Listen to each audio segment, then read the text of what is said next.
Какво ще стане, ако едни решат да отидат на... Да взимаш да ме закараш на почивка. На Монако и Ривиерата искаш ли да те закарам? Други също решат. Сега е перфектният момент да отидем на почивка! А трети... Кажи, Ивано. Коло, иска ми с дъщеря ти да ме закараш на почивка. Не мога. Остана, майко!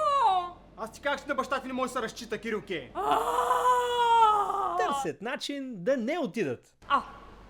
Къде е изчезнато и моето гнуве? На здраве, Коле! На здраве, Иване. Какво стана, Коле? Оправи ли колата?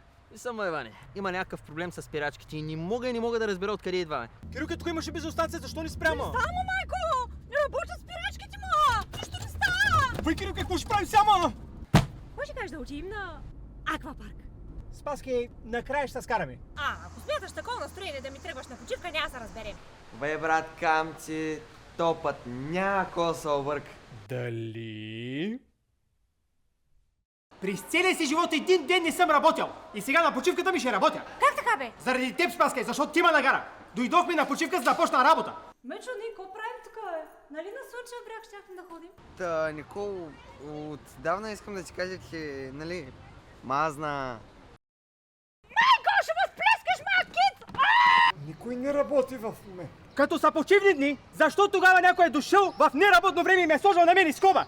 Кажете, Опитах се да обясня, че аз съм от аквапарка. какъв се явявате от аквапарка, ако мога да попитам? Чакракчия. значи кой точно?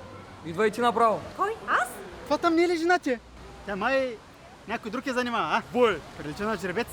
Марука, давай да правим тикток да гледат, да знаят колко сме напреди. Този безкащи! Кирилке, мисля, че знам как мога да направим пари. Как му?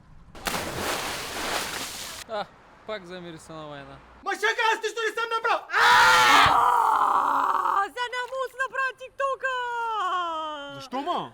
Защото лятото свърши! Не, защото тази зима ще бъде лято и всички отиват на... почивката. Ама ти на последно време, къде ти втидаха зъбите?